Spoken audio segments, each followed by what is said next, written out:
gain inspiration to make a positive change in the nation. We're inviting you to partake in conversation to raise your vibration. It's the day that we will all celebrate all of our peeps that make this thing elevate. Watch the negative fade away, cause it's the day with Trae.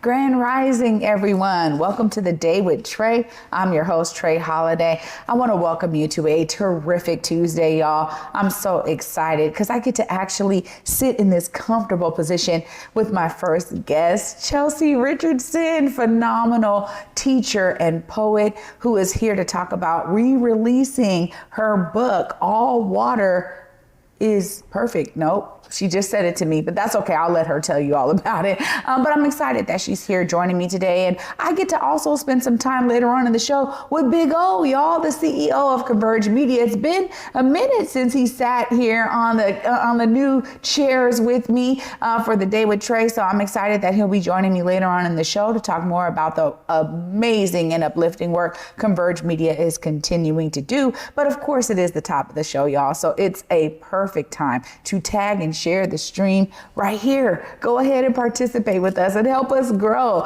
Share the stream with folks who you feel can benefit from a daily dose of dopeness right here on the Day with Trae. If you can't watch our TV show, we still have you covered, y'all, because you can listen to us anywhere you find your favorite podcast. Just search Converge Media Network and the Day with Trae. You'll find me on whichever platform is your favorite. There's like 200 of them, y'all. So go ahead and search whichever one is your favorite and you'll find us there. Well, I'm excited because this is the first time I get to chill with Miss Chelsea. Up next, Chelsea Richardson is in the building. We're going to be talking about her journey as a poet, how she's moved that into teaching, and of course, the re-release of her book. Hi, Chelsea. Hi. How are you? I'm doing pretty good. How about you? It's good to be with you. I'm doing great today, and I'm so glad you get to join me. I mean, I got to start off with this. I mean, almost everywhere that I hear poetry is happening, it's almost synonymous with you and your work. And that's got to be a tribute to the amazing effort that you've poured into it. Just tell us about some of those beginnings and what got you started as a poet.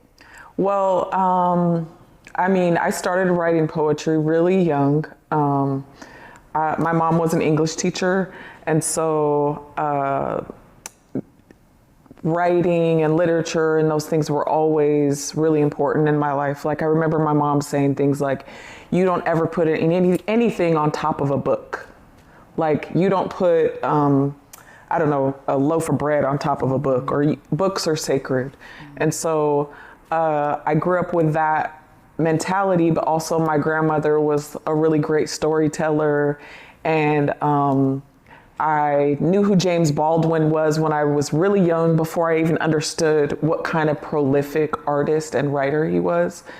And so I just started exploring art and exploring my writing and learning about Maya Angelou and Emily Dickinson. And I later decided, because people would always tell me in high school, you should write, you should be a writer, because I would write and share, you know? Mm-hmm.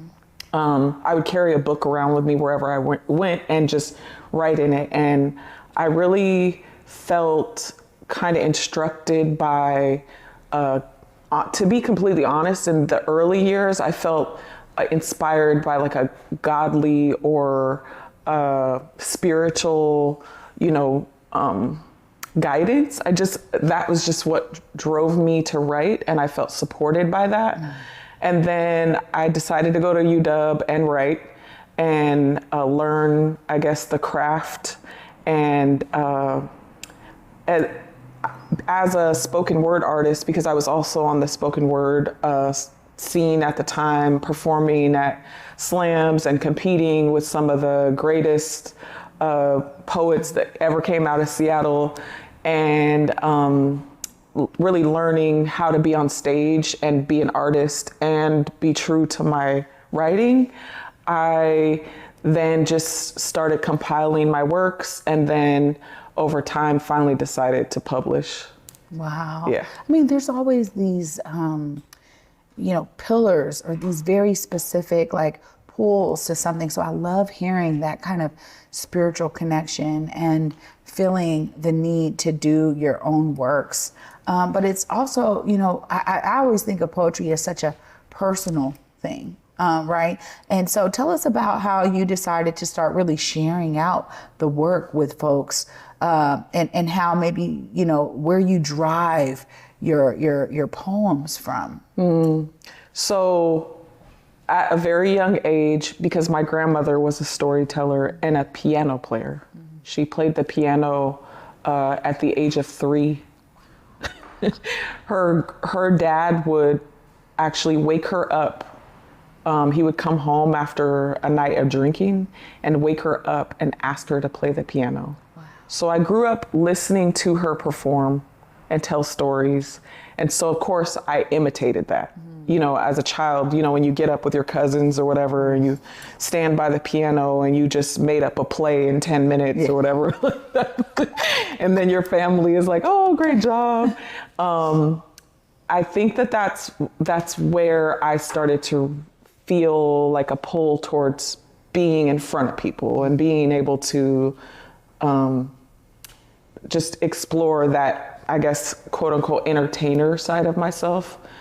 And then I think what happened was I recognized that spoken word was a thing, probably in my early 20s, and realized like, oh, I can share my art, my writing on stage in front of people.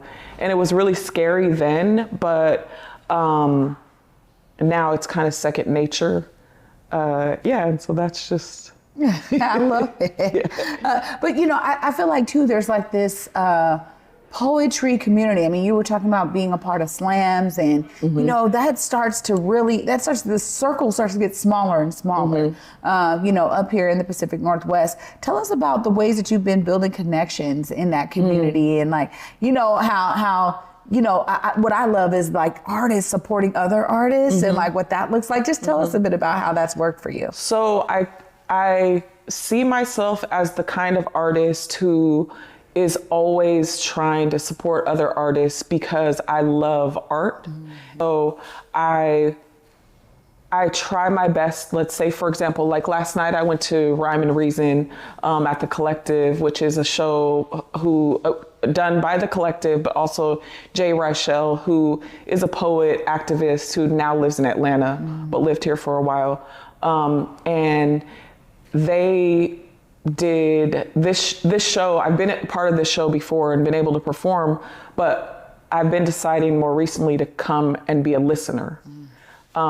And really, instead of just watching, like really listen intently, because I feel like when I'm supporting artists and I'm paying attention to what they're doing, I'm also growing as an artist. And for me, it's like I really want to always be developing the craft and getting better and better at it.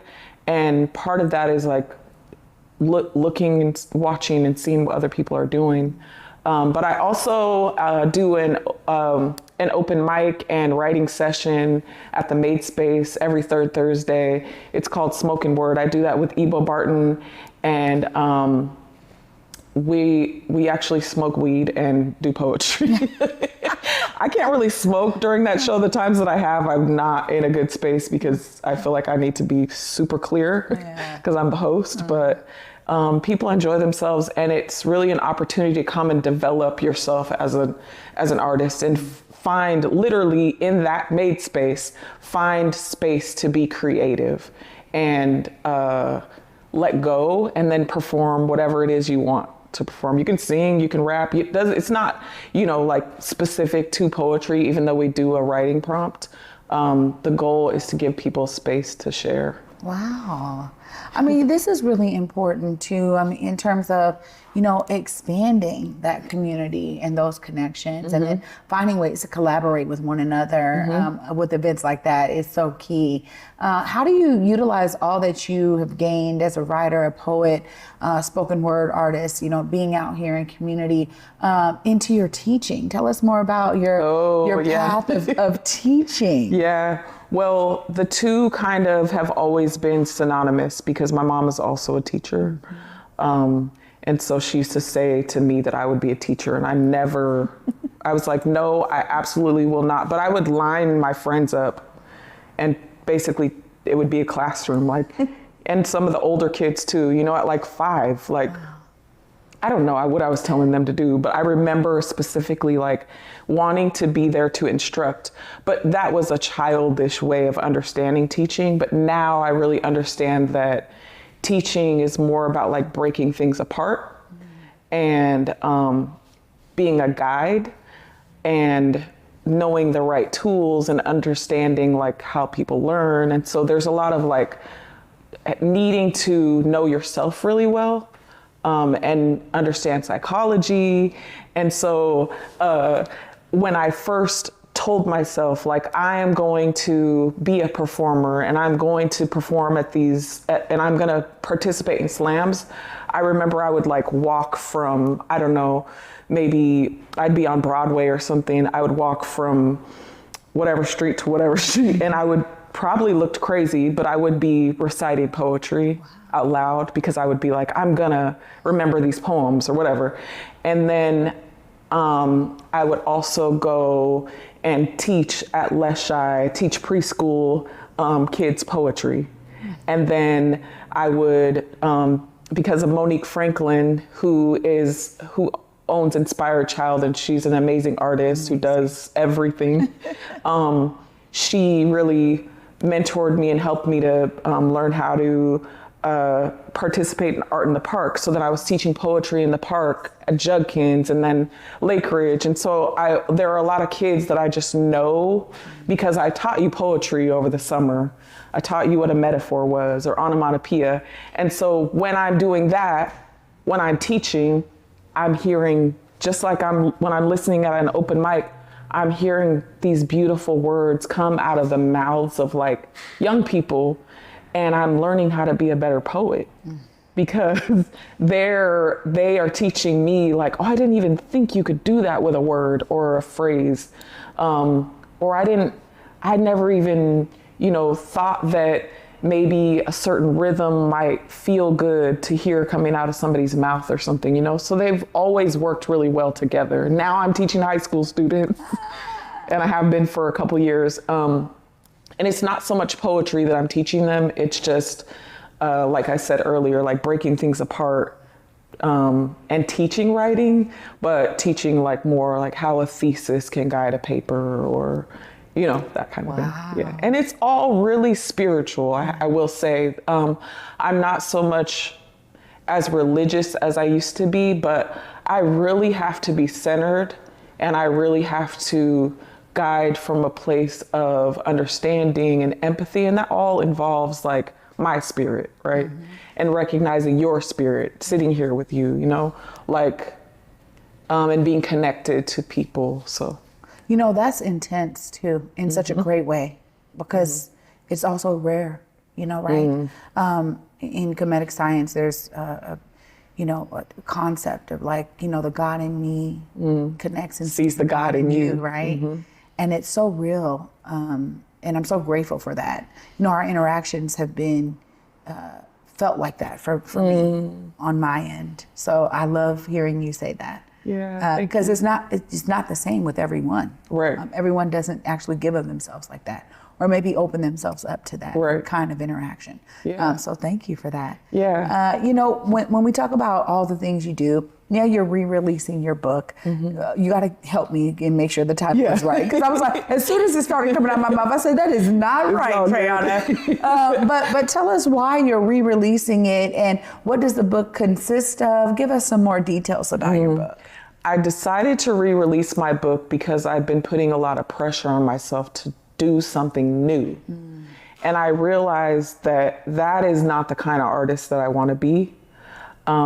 My book is still new to people who've never seen it or heard of it, who don't know it exists. It's called All Water Has Perfect Memory. And that is a quote from Toni Morrison, who basically explains the role of a writer and how the writer is like the Mississippi, because the Mississippi, it runs through, oh man, now I'm fumbling on it, but basically, to not mess up her words, the writer remembers. And the writer's job is to remember all of the things that happened and to take us there and to not really miss too many steps about our experience right now. So if I was to leave and write, I would have to remember the way that window looks behind you and the light coming in, or maybe like cracks in the wall, and how the hairs on my arms are standing up, and because I have goosebumps because I'm excited, right? And so if I can't really be present and remember those things, then I can't take you there. And so it's all about like being honest. And in this particular book, in All Water Has Perfect Memory, I really explore our experiences with the climate crisis and with my personal life, my trauma and our collective trauma. And my goal with that book was first and foremost to share my art, but secondly, to, I guess, cement my role in this world as a true artist, because for some reason it felt like if I didn't have a book as a writer, then I wasn't really doing what I was supposed to do. So I really needed that. Like, I would be lying if I didn't say I needed that piece.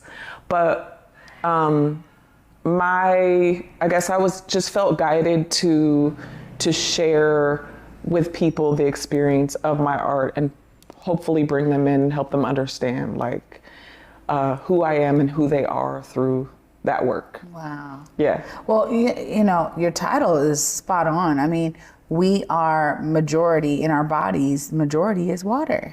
And it's so interesting to understand and begin to see so many studies being done on water and that positive attribute that you can pour into water, or the negative attributes that folks pour into water and how it affects the water. Right. And I had this term, I mean, like, I was like, it doesn't vibe with the waters of my body. And people would be like, ooh, you know, right? I love that. And I don't know where that came from, right? I just started saying it.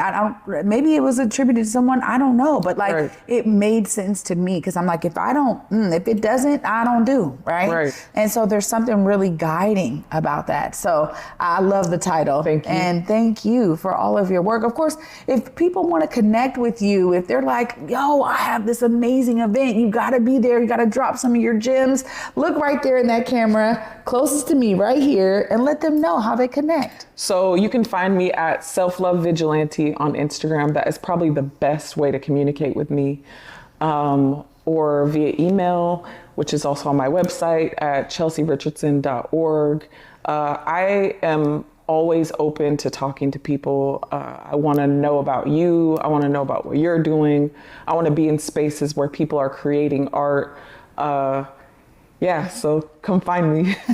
Chelsea, what a serious pleasure today. Thank you so much for joining me. Thank you. Come back anytime. New works, events, let me know. Please, I will come back. Absolutely. Oh, y'all, what a true honor to be able to sit here with her and get so comfy. I'm actually going to continue my comfy seating. Big O probably won't be crossing his legs, so that's perfectly fine. But up next, we got Big O, Omari Salisbury, in the building. We're going to be talking all things Converge Media. Y'all don't want to miss this. Stay tuned. You're watching The Day with Trae.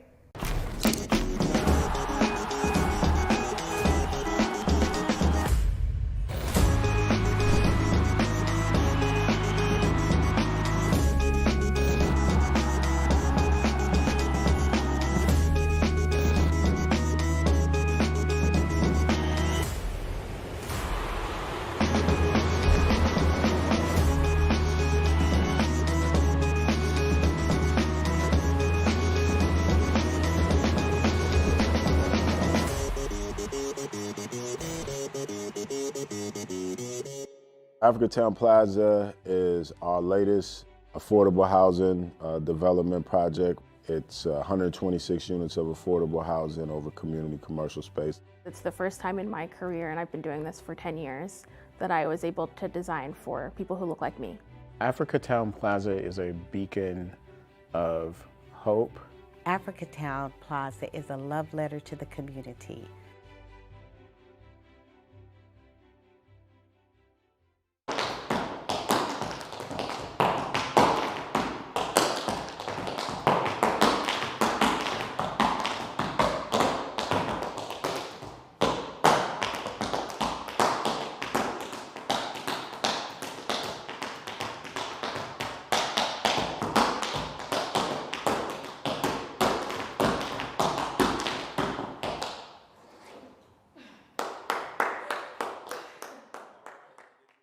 Welcome back, everyone, to the Day with Trae. I'm your host, Trae Holiday. Joining me right now is Big O, Omari Salisbury in the building. What's up, O? Trayana, what's happening? It's so good to have you on the Day with Trae again, my friend. It's been a minute. Yeah, reunited, right? Always. It feels so good. Well, I want to talk to you a little bit about what Converge Media has been up to. There's always so many stories to cover. Tell us more.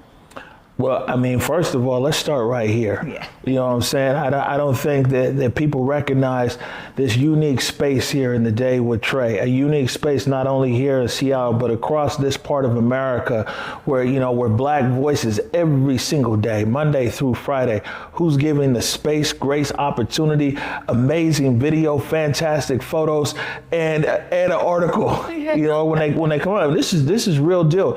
What's happening here today with Trae is transformational, and once again, Converge Media is leading the nation in uplifting people in our community, and it's a cross section. And that's the best thing about this show is that, I mean, we get everybody from Chelsea Richardson, who was just here, to people in city government and state government, to community leaders, to artists, to, you know, you have your Menopause Monday, you have your fitness. The whole point is, though, is that a space like this consistent, and that's the thing is, we need to talk about the commitment and the consistency of the Day with Trae and even the Morning Update show before that is consistent. That our biggest, best, brightest, and also our young and upcoming and aspiring, like Miles, who was on last week, they find a home here on the Day with Trae. And, you know, we're really proud of that. And that's why we continue to push this show with all the resources that we have. We continue to want to invest in it and grow the viewership, not only here in Seattle, but across the region. And who knows, maybe one day nationally is on the horizon. Yeah, you know, I get to publicly thank you because I know how much, you know, effort we both put in, but I just appreciate the space to be able to bring folks here at Converge. And it's always so beautiful how people leave being like, man, that felt like this was home. Yeah, because when people come to the Black Media Matters studio, it is home. Yeah. You know, we put a big emphasis here on how people feel in this studio, and not to discredit the work of Eric Calligraphy, because he puts a lot of work on how people look in the studio. But for me, it's how people feel. And we've seen it from locals to performing artists who perform all over the world. And they come here to this Black Media Matters studio and they say, you know what? I've never felt at home in a media space until right here. And that's what we want to create. I mean, there's something powerful to be said when our focus is just on Black media mattering. You see what I'm saying? Now we're here. Of course, everybody knows we're not anti-nobody. But you know what, man? We have to stay focused on what we're about and what we want to uplift and what we want to project. I say all the time, the mainstream media, they have a monopoly on bad news. So at Converge Media, we put paint where it ain't. We're all about the uplift. You know what I'm saying? Our investment is in Black joy. Our investment is in Black uplift. Our investment is amplifying amazing people and stories from our community. And our studio here is representative of that, our staff, our hospitality, and everything about it. So this is home. You know, and that's why people love coming here. Have you ever noticed it's very rare that anybody ever says no? Sometimes their schedule, it might take a few months to get them in here. Ain't nobody ever said no, they not coming. Yep, it's so true. And it's really something that I get to experience. And it's something that's also felt in community. I get to actually say to you from Dr. Mims, who I just spent quite some time with this past weekend. She said, you got to tell that young man I'm giving him a standing ovation. Mm-hmm. She's been able to really dive in recently to the work of of Converge, and right here, the work of the day with Trae. And of course, she gave me my flowers, but she told me, she said, you make sure that that young man knows how proud I am as an elder in this community of the work that he's doing. Well, Trae Holiday, when me and you teamed up, actually this month, holy cow. Oh, wow. This month, in a few days from now, it'll be the 4-year anniversary of when we launched the Morning Update show. A lot of the don't knows and the boo-boos out there think that we just popped up during the protest. Don't even realize Converge is 8 years old. The Morning Update show was well on air before the protest of 2020. But, when we launched the Morning Update show, was a few things we said was that, you know what? Them first episodes, I said, it might only be 2 people watching. I said, I know my mama and my daddy gonna be watching, but I said, but we gonna act like 200,000 are, and that's how we work. And the other thing is, we said we wanted to make our neighborhood proud. We wanted to make our big mamas and aunties and uncles, including like Dr. Mims, proud of our work. And that's something that's guided Converge from day one. How can we continue to make the Central District, the South End, the Black population here in Seattle, King County and beyond proud of what we do? Yeah, well, it is definitely shining through, and I love being able to get that feedback. But there is so much going on. Converge is here. There is all of the social media posts, the blogs, the articles, the photos, the video, the in studio, out of studio. I mean, people are like, y'all are how many 30,000 working for y'all? Because they can't believe the amount of work we continue to put out. That's because we committed to the mission. Yeah. You know what I'm saying? We didn't come this far just to come this far. We're here to finish the mission. And this mission is just getting started. And then we talked about the day with Trae. When you talk about Back to Basic, you know what I'm saying, over there on Fox 13, that is the blackest broadcast TV show, not only in this part of America, but it's hard to find when you go across the country where you have a show like Back to Basic with 7 produced segments, great stories from across, not only here in Seattle, but she's over in Spokane, out in Portland, in Boise, and in between, get ready to go over to Yakima, uplifting Black stories all across our region.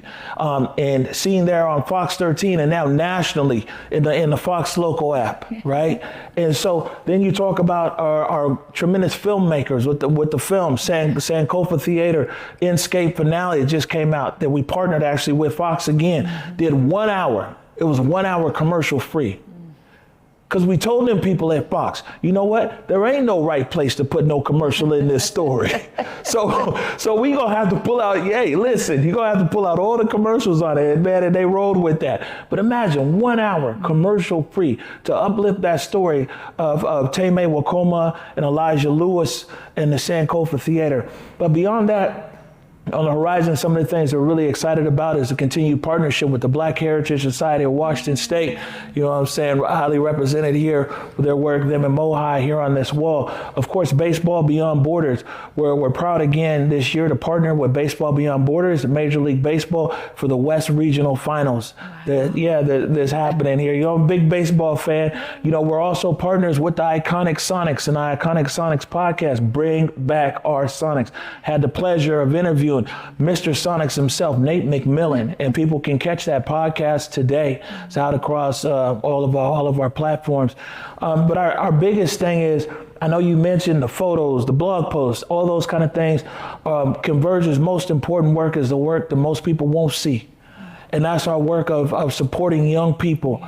And that's our work of always inviting these young folk here to the studio, or going and talking to them, or being out there and talking to college students, or showing up for our elders. It's when the camera's not on, it's when our most important work is done. People only see it, the camera's just a small part, and people see that, and that's great. But we want to continue to put paint where it ain't. We want to continue to be able to reinforce our community in all kinds of different ways. Well, it's so beautiful to have you here to share some of that stuff that, folks really don't get to see and don't get to witness. And honestly, that is another layer of why community understands that we continue to be a part of community. It wasn't just about sharing these stories as an outsider. We were already in community, and we continue to uplift the brilliance we were experiencing, which is a true characteristic of why I think so many in our communities really feel like Converge is theirs, and it's because of that intentionality. So thank you for always putting that at the forefront of this work. No, thank you. And I want to encourage people out there is that, we're reclaiming a lot of our work off of social media. And this is the reason why. It's like, this is for us, by us. And why I say that, I want to encourage people to start going to our website more, whereweconverge.com.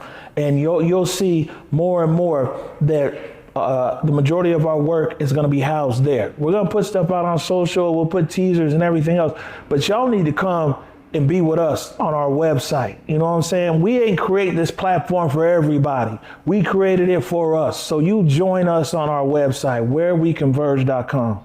Thank you so much. Oh, now we're uplifting events, they need to explore the website. Everything is there. Thank you so much for all your work, for your vision, for bringing us all into it. It's definitely been a phenomenal part of my life, and I just am so grateful and honored to be here. Trae, you're very welcome, and thank you for creating space and opportunity for these Black voices Monday through Friday. There's nowhere else in this region, in this part of America, where people can sit here with this amount of time. Any other show, hey, you got 3 minutes, tell us what it's all about. Yeah. What you're doing is amazing. Thank you so much. Y'all, this is what I'm talking about. Inspiration abounds. I'm so fired up right now. I'm gonna wrap it all up right after this short break. Stay tuned. You're watching The Day with Trae.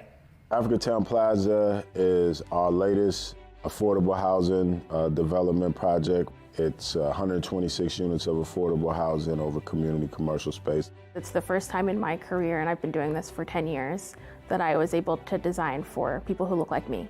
Africatown Plaza is a beacon of hope. Africatown Plaza is a love letter to the community.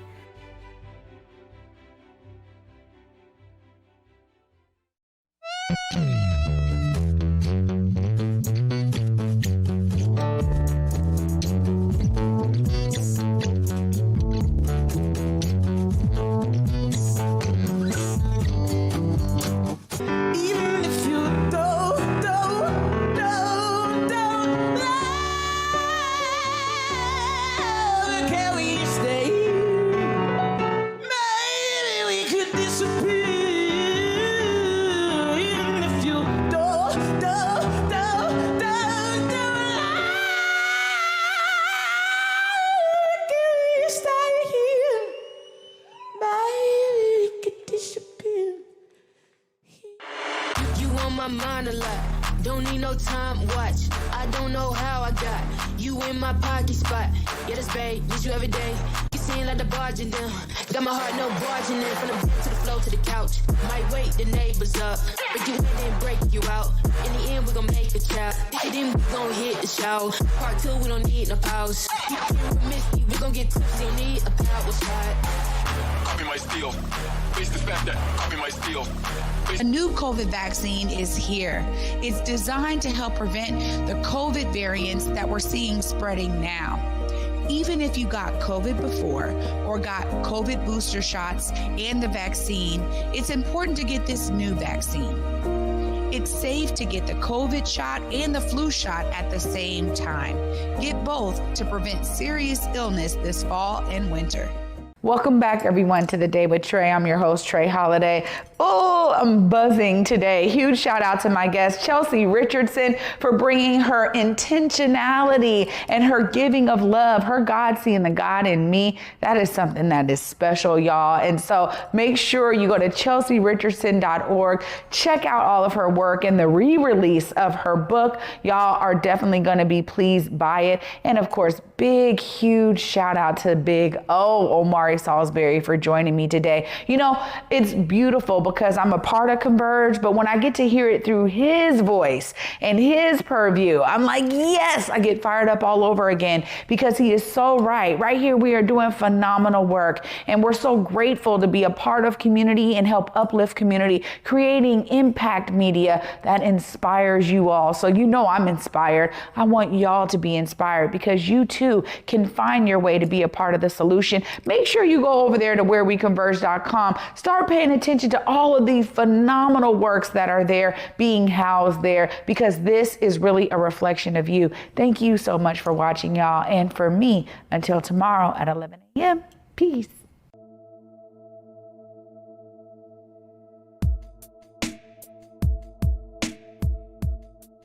Converge Media produces culturally relevant content for Black and urban audiences. Our coverage is raw, transparent, and objective, praised by community leaders, government officials, and residents. Support Converge Media today via Venmo, Cash App, or PayPal at Converge Media.